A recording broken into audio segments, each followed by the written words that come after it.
নদীমাতৃক দেশ আমাদের এই বাংলাদেশ। এখন বর্ষাকাল, প্রচুর বৃষ্টি হচ্ছে, চারদিকে পানি থই থই করছে।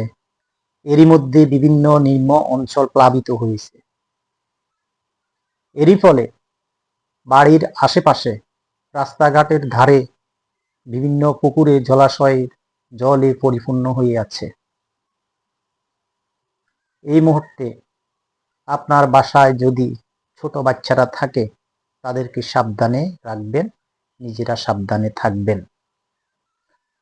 কারণ প্রতি বছর বন্যার সময় বর্ষাকালে অনেক সাঁতার না কাটা লোক অসতর্কতা বশত মৃত্যুবরণ করে। প্রত্যেকটা মৃত্যুই এক একটা পরিবারের জন্য ভয়াবহ। স্বাভাবিক মৃত্যু সবারই কাম্য, কিন্তু অস্বাভাবিক মৃত্যু কারোই কাম্য নয়। এই ক্ষেত্রে আমি যেটা বলবো, আসলে আমাদের এই নদীমাতৃক বাংলাদেশে আমরা যদি সাঁতার না জানি, সেটা আমাদের জন্য এক ধরনের বোকামি। আপনাকে কিছু কিছু কাজ অবশ্যই জানতে হবে। যেহেতু আপনি নদীমাতৃক বাংলাদেশের একজন বাসিন্দা, সেহেতু আপনাকে অবশ্যই সাঁতার জানতে হবে। সাঁতার যদি না জানেন, আপনি বর্তমান সময়ে নদীমাতৃক এই দেশের নাগরিক হিসেবে এক ধাপ পিছিয়ে। অন্যান্যদের চেয়ে আপনার যেই বিষয়টা অত্যন্ত লক্ষণীয়, সেটা হচ্ছে আপনাকে বিভিন্ন সময়ে সতর্ক থাকতে হবে, বিশেষ করে এই বর্ষার সময়ে। এই সময়ে দেখা যায় যে অনেক সময় নৌকা করে বিভিন্ন এক জায়গা থেকে আরেক জায়গায় পারাপার হতে হয়। আর এই ক্ষেত্রে আমরা যারা সাঁতার জানি না, তাদের জন্য অনেক ভয়াবহ দিন অনেক সময় অপেক্ষা করে। কারণ হঠাৎ করে যদি বিলের মাঝখানে গিয়ে নৌকা ডুবে যায়, আর আপনি যদি সাঁতার না জানেন, তাহলে আপনার জন্য মৃত্যু অবধারিত।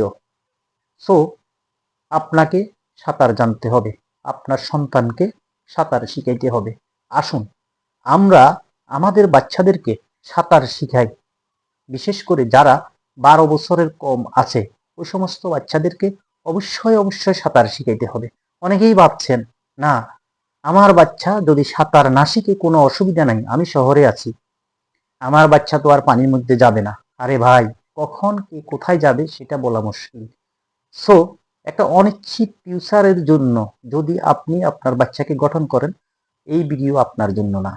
আমি আপনাদেরকে বলবো, আপনাদের ঘরে যাদের ছোট বাচ্চা আছে, তাদেরকে অবশ্যই অবশ্যই সাঁতার শিখাইতে হবে। সাঁতার এমন জটিল বিষয় না, কিন্তু যদি আপনি না জানেন, সেটা আপনার জন্য অনেক ভয়ানক। আসুন আমরা এই অস্বাভাবিক মৃত্যু থেকে বাঁচার জন্য সাঁতার শিখি, নিজেরা বাঁচি, অন্যদেরকে বাঁচাই, সচেতনতা সৃষ্টি করি, মানুষের উপকার করি। আমার আজকের কথা একটাই, যে আসুন আমরা আমাদের বাচ্চাদেরকে সাঁতার শিখাই, তারা যাতে সাঁতার শিখতে পারে সেই ব্যবস্থা করি। বিশেষ করে শহরের যে সমস্ত বাচ্চারা আছেন, বিশেষ করে শহরের আরো অনেক অ্যাডাল্ট লোকও আছেন যারা সাঁতার জানেন না।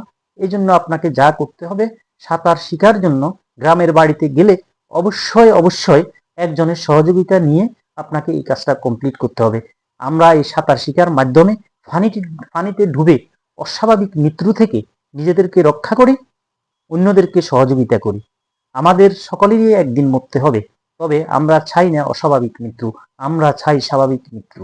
সো স্বাভাবিক মৃত্যুর ক্ষেত্রে যদি আপনি সাঁতার না জানেন, তাহলে এটা আপনার জন্য অনিশ্চিত হইতে পারে। আসুন একে অপরকে সহযোগিতার মাধ্যমে সাঁতার শিখে নিজের সন্তানের অস্বাভাবিক মৃত্যুকে রক্ষা করি। ধন্যবাদ সবাইকে।